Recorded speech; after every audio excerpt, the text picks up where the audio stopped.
Good morning students. तो electromagnetic waves आपने revise कर ली होगी। फ्राइडे को टेस्ट है, आपको पता है। आज हम शुरू करते हैं बेटे अपनी 6th यूनिट ऑप्टिक्स। ठीक है, इसके सिलेबस में थोड़ा सा चेंज है। जो इसका फर्स्ट पार्ट है रिफ्लेक्शन ऑफ लाइट, अब वो सिलेबस में नहीं है। सेकंड पार्ट जो है रिफ्रैक्शन ऑफ लाइट, वहाँ से हम इसको शुरू करेंगे।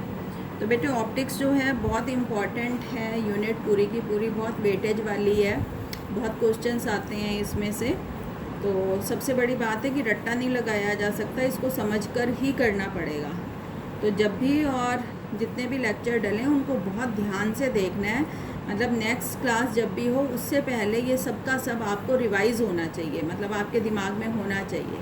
ठीक है, अच्छे से रिवीजन लेनी है, नोट्स कंप्लीट करने हैं साथ के साथ, और अपने हाथ से पेंसिल और रबड़ से रे डायग्राम्स बनाने हैं आपने। रे डायग्राम्स अगर ठीक नहीं बने होते तो हमारे डेरिवेशंस भी ठीक नहीं होते। तो फिर कह रही हूँ कि इसको समझ के ही करना पड़ेगा, रट्टा नहीं लगाया जा सकता। तो होप आप इसको साथ साथ कर लेंगे। ओके, तो आज हम शुरू करते हैं। अच्छा, ऑप्टिक्स भी रे ऑप्टिक्स और वेव ऑप्टिक्स है, तो अभी हम रे ऑप्टिक्स शुरू कर रहे हैं। और यहाँ से हम रिफ्रैक्शन ऑफ लाइट से शुरू करेंगे। रिफ्लेक्शन जो था है अब वो आपके सिलेबस में नहीं है। आपने छोटी क्लासेस में पढ़ा होगा रिफ्लेक्शन और रिफ्रैक्शन। रिफ्लेक्शन था बेटे परावर्तन और रिफ्रैक्शन था अपवर्तन। ठीक है, तो अब परावर्तन नहीं पढ़ना, हमने अपवर्तन पढ़ना है, रिफ्रैक्शन ऑफ लाइट। तो what is refraction of light? कि whenever a ray of light goes from one medium to other it changes its path. ये अपना रास्ता बदल लेती है। जब लाइट एक माध्यम से दूसरे माध्यम में जाती है तो अपना रास्ता बदल लेती है, बेंड हो जाती है। इस फिनोमिना को हम कहते हैं refraction of light. The phenomena of change in path of light when it goes from one medium to other।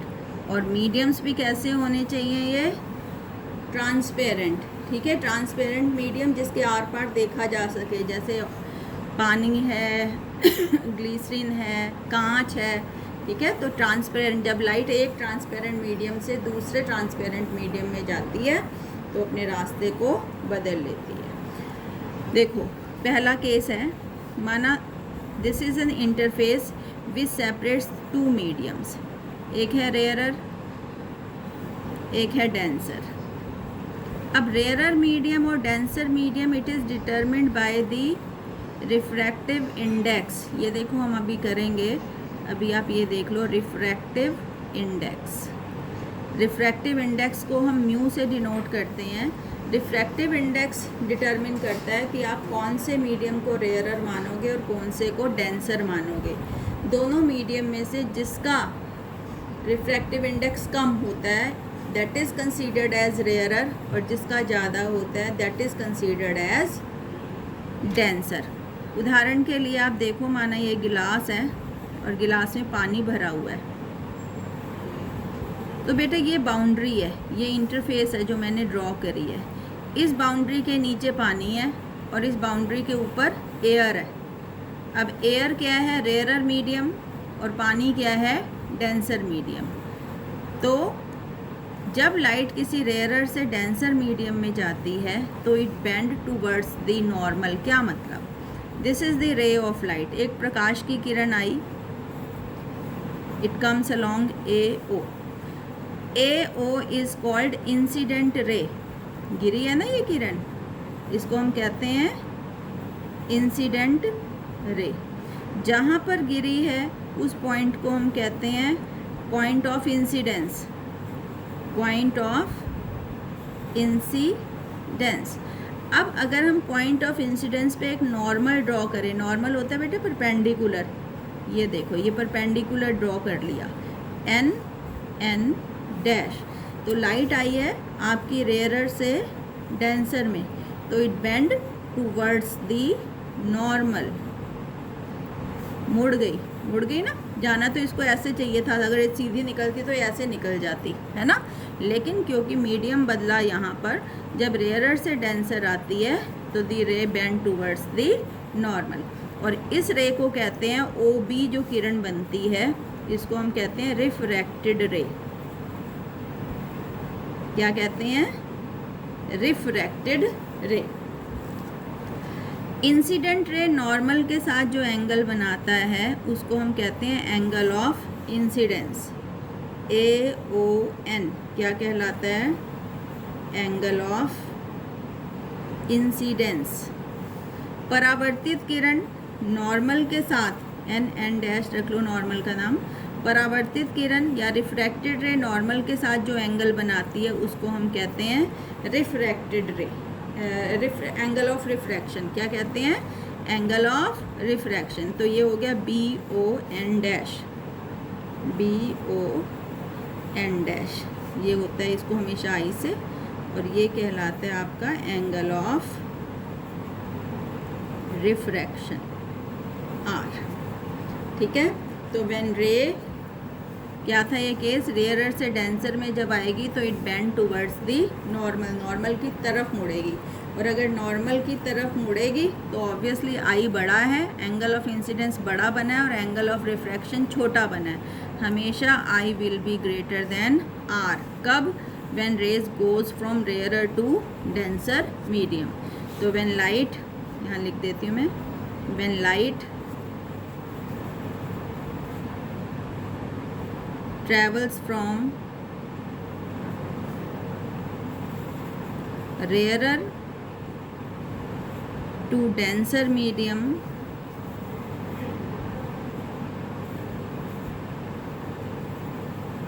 it bends towards तरफ, towards the normal। अपना रास्ता छोड़ के निकलना तो इसको सीधे चाहिए था, किस तरफ मुड़ गई? It bend towards the normal. ठीक है, ये याद रखना है आपने, सारा है इस पर कि जब लाइट आएगी रेयरर से डेंसर तो नॉर्मल की तरफ मुड़ेगी, और जब उल्टा जाएगी डेंसर से रेयरर तो नॉर्मल से अवे मुड़ेगी। ठीक है, और दूसरा case, when light travels from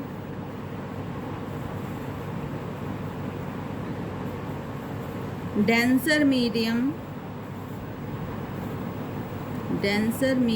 to rarer medium, it bends away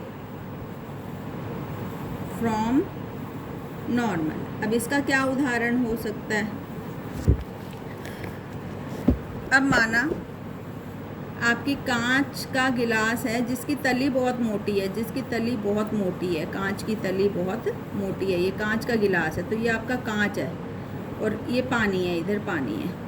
तो अब जब लाइट पानी से कांच में आएगी, पानी है रेयरर और कांच है आपका denser.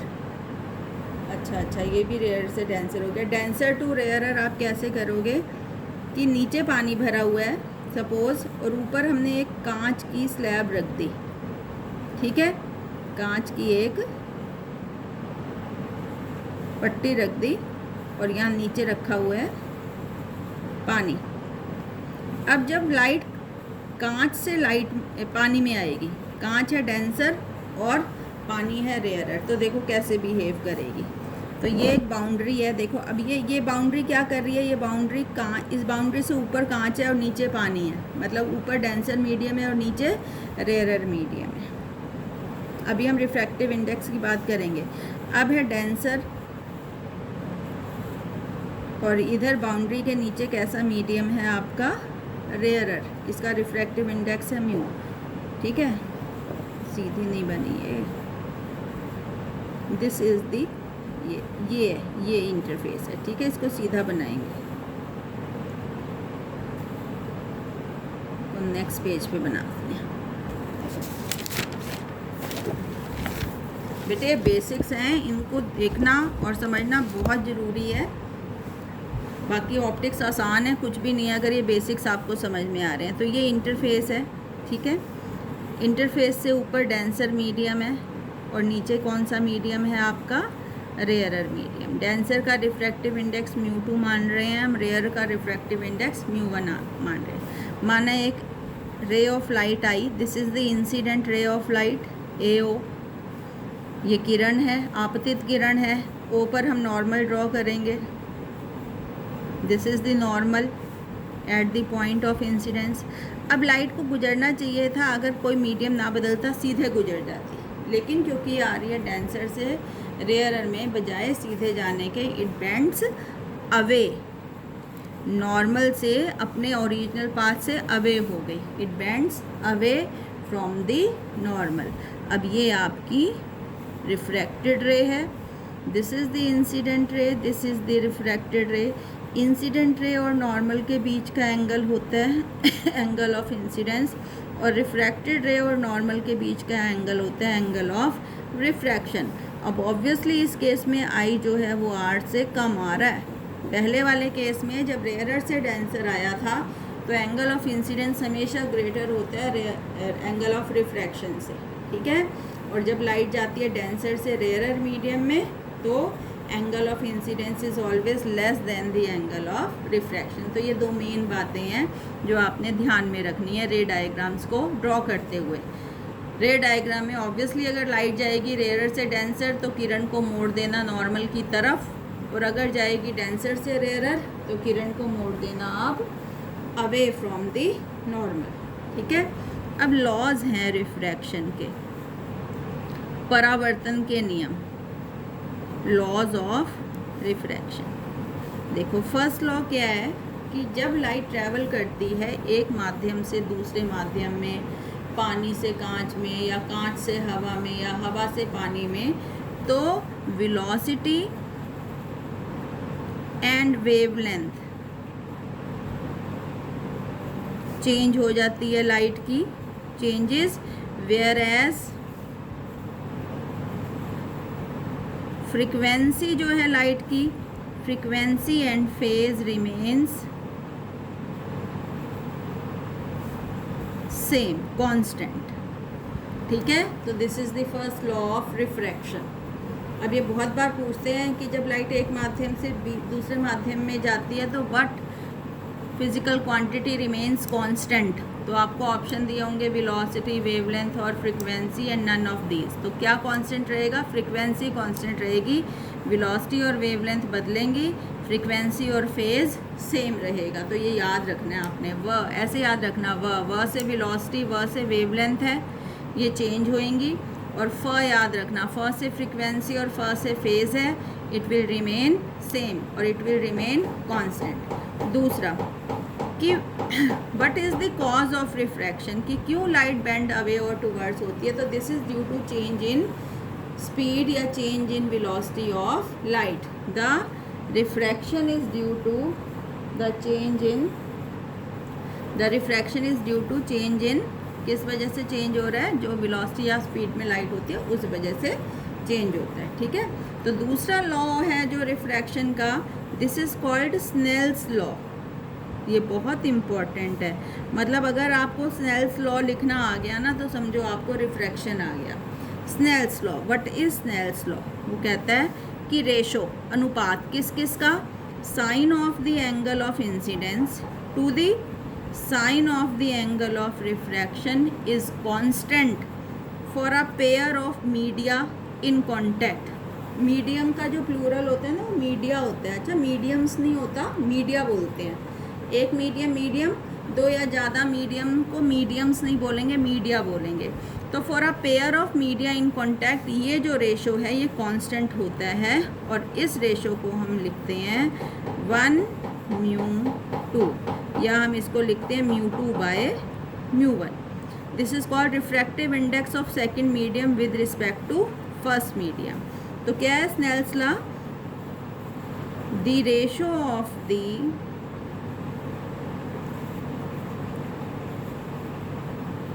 Sign of angle of incidence to the, ये कभी कभी अलग से भी पूछ लेते हैं स्नेल्स लॉ लिखना, sine of angle of refraction is constant for a pair of media in contact and is equal to, और किसके बराबर होता है ये कांस्टेंट, 1μ2। और 1μ2 को हमने क्या बोलना है, called refractive index of second medium. अब बेटे दोनों मीडियम में से आप सेकंड मीडियम किसको मानोगे, तो जिस मीडियम में आपकी रिफ्रैक्टेड रे है उसको हम मानेंगे सेकंड मीडियम। अब जैसे यहाँ पर रिफ्रैक्टेड रे, ये है ना रिफ्रैक्टेड रे, ये कौन से मीडियम में है, रेयरर में, तो this is the second medium. ठीक है, पहले वाले केस में रिफ्रैक्टेड रे डेंसर मीडियम में थी, तो denser is the second medium. तो second medium in which refracted ray lies to the is equal to 1μ2 called refractive index of second medium with respect to first medium। और first medium हमेशा किसको मानेंगे, जिस medium में आपकी incident ray होएगी light की, इन विच इंसिडेंट रे लाइज। ठीक है, और 1μ2 is written as μ2 by μ1। This is the Snell's law of refraction. इसी की एप्लीकेशन होगी सारे रिफ्रैक्शन में, तो इसको ध्यान से करना, ध्यान से समझना बहुत ज़रूरी है। और ये बड़ा आसान होता है, 2 3 4 5 20 कम से कम 50 बार अप्लाई करेंगे यहाँ स्नेल्स लॉ, तो आपको समझ में आ जाएगा 1 2 3 4 बार के बाद। ठीक है, तो these are 2 laws of refraction. ठीक है, अच्छा तीसरा लॉ क्या है रिफ्रैक्शन का, कि कौन कौन, इंसिडेंट रे, रिफ्रैक्टेड रे और नॉर्मल, ये सब एक ही प्लेन में, एक ही तल में होते हैं। तो the incident ray, refracted ray and normal all lie in same plane। Clear है बेटे, तो these are the 3 laws of refractions। पहला वेलोसिटी और वेवलेंथ चेंज होती है, फ्रीक्वेंसी और फेस क्या रहते हैं, कांस्टेंट। दूसरा स्नेल्स लॉ है, और तीसरा इंसिडेंट रे, रिफ्रैक्टेड रे और नॉर्मल सभी एक ही प्लेन में होते हैं। क्लियर है बेटे, बहुत इंपॉर्टेंट है। और इन तीनों में से भी जो सबसे ज़्यादा इंपॉर्टेंट है दैट इज़ स्नेल्स लॉ। ठीक, अब हम बात करते हैं ये जो नई क्वांटिटी आई है रिफ्रैक्टिव इंडेक्स की। व्हाट इज़ रिफ्रैक्टिव इंडेक्स, कि किसी मीडियम का रिफ्रैक्टिव इंडेक्स किसको कहते हैं। ठीक है, रिफ्रैक्टिव इंडेक्स। ओके, माना किसी मीडियम में लाइट की स्पीड है v और वैक्यूम में लाइट की स्पीड होती है c, तो उस मीडियम का refractive index is given by the relation c by v। मतलब refractive index of medium is defined as the speed of light in vacuum to the speed of light in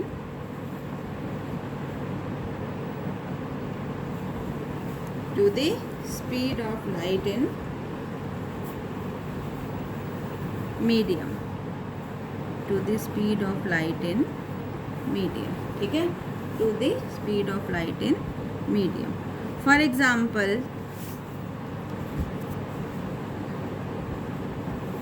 the speed of light in glass, कांच में light की speed है बेटे, suppose 2 × 10⁸ होती है metre पर second, ये दी हुई है आपको। व्हाट विल बी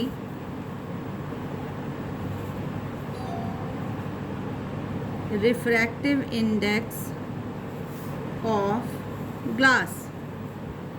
तो क्या गिवन है, हमको v दिया हुआ है, लाइट की स्पीड दी हुई है मीडियम में, c हमें पता है कि c speed of light in vacuum होती है 3 × 10⁸। क्या निकालने को कह रहा है, वो रिफ्रैक्टिव इंडेक्स। तो रिफ्रैक्टिव इंडेक्स का फार्मूला होता है बेटे आपका c/v। c है 3 × 10⁸ और v है 2 × 10⁸। 10⁸ कैंसिल और ये हो गया आपका 1.5। तो रिफ्रैक्टिव इंडेक्स म्यू कितना आया, refractive index of glass is 1.5। What are the units and dimensions of refractive index. तो देखो ऊपर भी स्पीड है नीचे भी स्पीड है, तो स्पीड की यूनिट से स्पीड की यूनिट कट जाएंगी। तो रिफ्रैक्टिव इंडेक्स के कोई यूनिट्स कोई डायमेंशंस नहीं होते, याद रखना। ये आता है एग्ज़ाम में कि व्हाट आर द यूनिट्स, फिर दे देते हैं 2-3 नन ऑफ दीज, तो वो आपने देखना है। तो refractive index is a unitless और डायमेंशनलेस क्वांटिटी, यूनिटलेस और डायमेंशनलेस क्वांटिटी, ठीक है। अब सपोज देखो मैं आपको एग्जांपल दे रही हूँ कि एयर का ये मीडियम आप ले लो और ये रिफ्रैक्टिव इंडेक्स की यूनिट है। एयर का रिफ्रैक्टिव इंडेक्स हम 1 लेते हैं, ठीक है। कांच का 1.5 के करीब होता है और वाटर का 1.3 के करीब होता है। तो अब देखो अगर बात हो रही है एयर और ग्लास की, अब एयर का रिफ्रैक्टिव इंडेक्स कम है और ग्लास का ज़्यादा है, तो ये हो गया रेयरर और ये हो गया डेंसर, ठीक है, ठीक है। और अगर बात हो रही है ग्लास और वाटर की, तो अब वाटर का है 1.3 और ग्लास का है 1.5, तो जिसका रिफ्रैक्टिव इंडेक्स कम होता है वो रेयरर, तो ये रेयरर है और ये क्या है, डेंसर है, ठीक है। तो ये आपको ध्यान रखना है कि जो 2 मीडियम दिए हुए होंगे आप किसको रेयरर मानोगे और किसको डेंसर मानोगे। जिसका रिफ्रैक्टिव इंडेक्स कम होगा उसको आप रेयरर मानोगे और जिसका रिफ्रैक्टिव इंडेक्स ज़्यादा होगा उसको हम डेंसर मानेंगे। तो ये जो आज का चैप्टर था ये बेसिकली आपका इंट्रोडक्शन का चैप्टर है रिफ्रैक्शन के लिए। तो इसको आप ज़रा बुक से भी देख लेना जितना हमने किया है। ये कंसेप्ट आपको बिल्कुल क्लियर होना चाहिए कि जब लाइट जाएगी रेयरर से डेंसर में तो it bend towards the normal, I बड़ा होगा आर छोटा होगा, और जब लाइट आपकी जाएगी डेंसर से रेयरर में तो it bend away from the normal, I छोटा हो जाएगा और आर बड़ा हो जाएगा, ठीक है।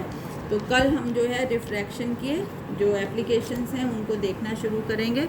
आज इतना कराया है, इस पे थोड़ा सा अपना ग्रिप बनाएंगे, ठीक है। और PDF दे रही हूँ उसको आप साथ साथ नोट्स कंप्लीट करेंगे। Thank you.